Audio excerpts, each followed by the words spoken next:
আমার নাম মোহাম্মদ রফিক চৌধুরী, আমার বাবার নাম মরহুম কালামী চৌধুরী।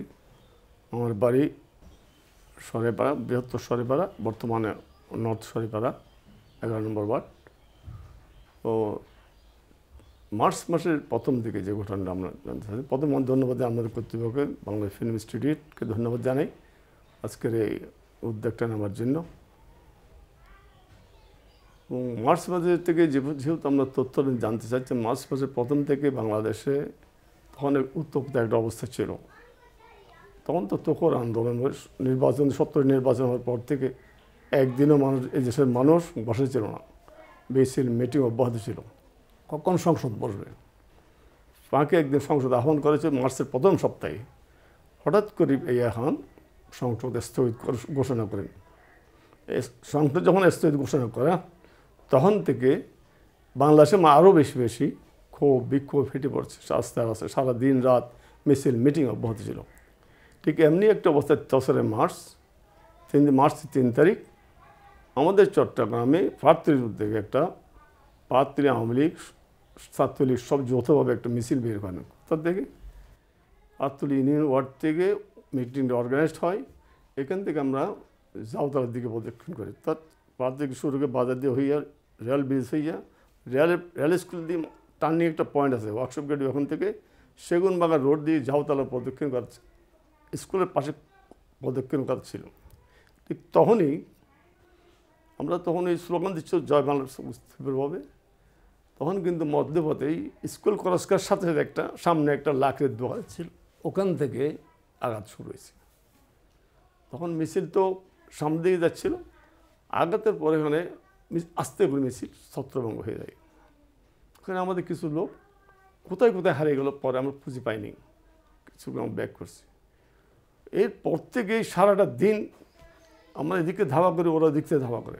অর্থাৎ আমরা ওয়ালেস দিকে ধাওয়া করি, ওয়ালেসে যাও তারা বিহারিরা আমাদেরকে এদিকে ধাওয়া করে। আমরা এখান থেকে রেল স্কুল ক্রস করে ওদিক পর্যন্ত, এখানে একটা বাংলো আছে, আপনার লক্ষ্য করেন, এখন ডিএন প্রকৌশলী অফিসের দুইটা সাধারণ মাঠের সাথে প্রকৌশলীর পিছনে একটা হিল আছে, ওই হিল ওভারটেক করে আমরা ওদিক পর্যন্ত যাই, ওখান থেকে আমাদের এদিক ধরে আসি।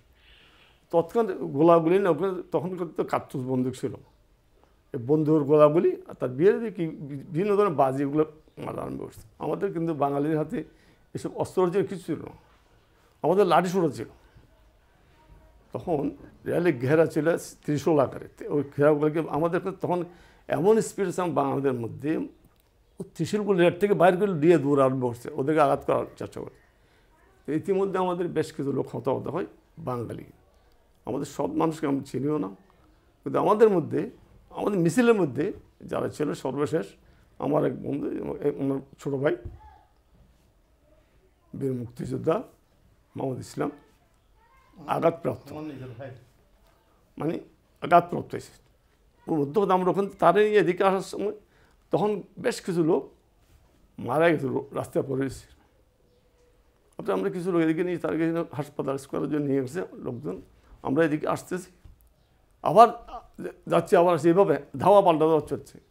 কিন্তু কিছুক্ষণ বেড়ে হওয়ার পর আমরা লক্ষ্য করলাম যে ওদিক থেকে আর্মি আসা আরম্ভ করছে। কোন দিক থেকে? ডব্লিউএস অফিস থেকে ওদিক, মানে আমবাগান দিকে এদিকে আসা আরম্ভ করছে, পাহাড় হয়ে আনবে। তো যখন আমরা মিছিল এভাবে ধাওয়া করি, তখন আর্মি দেখার পর মানুষের স্বাভাবিক একটা আসে, একটা ধমকি আছে।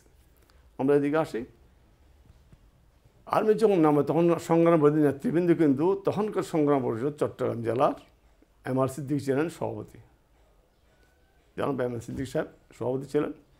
উনি সহ ব্রিগেডিয়ার মজুমদারকে নিয়ে 3টার পরে, প্রায় 3টা 4টার দিকে রেল স্কুল পজিশন আসে। কোথায় আসে? ঢাকা রোডে আসছে। ঢাকা রোড থেকে আমরা হাঁটি ওখানে গেছি। কোথায় গেছি? রেল স্কুল সামনে পর্যন্ত গেছি, আমি সহ গেছি। আমার সাথে 2-4জন লোক ছিল, এই মুহূর্তে আমার সব কিছু জানা নেই।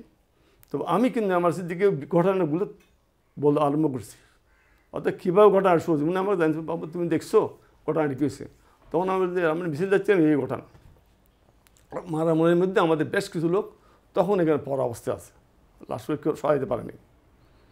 তখন আমি ওনার সাথে ব্রিগেডিয়ার মজুমদার সাথে তার একটা প্রকৌশল অফিসার ছিল 3-4 জন, তো উনি সহ আমাদের মার্সিদের সঙ্গে ওখানে রেল স্কুল বুঝে যাবে। এবার লাইজা ওই লাশগুলো পড়ছে, আমি একটা একটা দেখে দিই ওদেরকে, প্রত্যেকদিন মার্শাল জিজ্ঞেস বলছে তুমি এখান থেকে চলে যাও, তুমি তো একা, তুমি চলে যাও বাবা, আমরা কেমন যাবেন, ওটা আমি যেতে পারবো।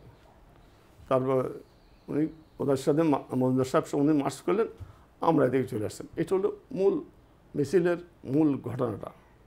এবং এখান থেকে আমরা আবার অর্গানাইজড পরবর্তীকালে মিছিল মিটিং, আমরা সারাক্ষণ মিছিল মিটিং ছিল। তখন ছাত্রলীগ, আওয়ামী লীগ এগুলো যতভাবে একাকারই মানুষ, জনগণ, শ্রমিক, কর্মচারী একসাথে রোডের মধ্যে সারাক্ষণ রাস্তায় ছিল। এদিকে ইন্ডাস্ট্রিয়াল আমাদের পার্টির ট্র্যাক্টর জুট, এগাহান জুট, ভিক্টোরিয়া জুট, শ্রমিক কর্মচারী পার্টির রণক্ষেত্রের মধ্যে ছিল। মিছিল এই রিপোর্ট যে আমরা শেষ পর্যন্ত 25 মার্চের রাত্রে ঘটনা আস্তে আস্তে 25 মার্চের রাত্রে আমরা তখন ইতিমধ্যে আমাদের এখানে ট্রেনিং শুরু হয়েছে। আমাদের মধ্যে অনেকে প্রশিক্ষণ, আমার হাজি ক্যাম্পে একটা ট্রেনিং করছিল আমাদের ডাক্তার মাহফুজ সাহেবের নেতৃত্বে, একটা আর্মি ট্রেনিংয়ের প্রশিক্ষণ কেন্দ্র কোথায়, হাজি ক্যাম্পে। ওখানে প্রশিক্ষণ চলছে, মেডিকেল কলেজে প্রশিক্ষণ ছিল, মেডিকেলের একটা অংশ হিসেবে এখানে প্রশিক্ষিত আমাদের ফার্স্ট এলাকার ছেলেদেরকে। তো যাই হোক প্রশিক্ষণে এক পর্যায়ে 25 মার্চ রাত্রি গোলাগুলিতে আমরা আবার বিচ্ছিন্ন হয়েছি। অর্থাৎ এখান থেকে আস্তে আস্তে কোথায় ধাবা আনবো, ইন্ডিয়াতে আরম্ভ করি। আমাদের প্রথমকার সময় আমরা অবসর ভাই তখনকার সময় ছাত্রলীগের প্রেসিডেন্ট ছিল, ভারতীয় ছাত্রলীগের কারণ ভাই জেলা ছাত্রলীগের জয়েন্ট সেক্রেটারি ছিল। আরও অন্য অন্য নেতারা ছিল, আমাদের আর সহকর্মী ছিল, আমার বন্ধু মুক্তিযোদ্ধা মোহাম্মদ ফারুক, এ সারাক্ষণ আমার সাথে, আমি সে একসাথে তো কাসম ভাই রাখছে। মিছিলে তো সবাই ছিল, কাসম ভাই ছিল, ওনার ছিল, আরও অনেক ছাত্রলীগ ব্যাপক কর্মী ছিল আওয়ামী লীগের। আমাদের মরহুম খলিল সাহেব এই বাড়ির সামনে বাড়িটা, তখন স্বাধীনতা উত্তরকালে 2টা আর 3টা কাউন্সিলের প্রথম চেয়ারম্যান ছিল, পরে 2বার কাউন্সিলের ছিলেন। তো উনি মারা গেছেন। ওনার সাথে আরও আওয়ামী লীগের অনেক প্রবীণ লিডার, আমি এই মুহূর্তে মনে নেই, যেমন এমএসক, তখন এটা নয় এমএসক, এটা হক সাহেব, সাইদুল হক সাহেব সেক্রেটারি ছিলেন, খলিল সাহেব প্রেসিডেন্ট ছিলেন। 1900 ওনার পুরো কমিটি, আমাদের বারিক মেম্বার ছিলেন মরহুম বারিক মেম্বার, মরহুম খায়রুল্লাহ সাহেব, সিরাজুল্লাহ, আরও অনেক লোক ছিল। আমাদের ইসলাম ব্যাংক ইসলাম, তারা আওয়ামী লীগের প্রবীণ লিডার। ব্যাংক ইসলাম এখন জীবিত আছে, আওয়ামী লীগ চৌধুরী জীবিত আছে। তো এরা সবাই আমরা ছিলাম সারাক্ষণ। ইতিমধ্যে 25 মার্চের রাত্রে তো গোলাগুলি আনবে।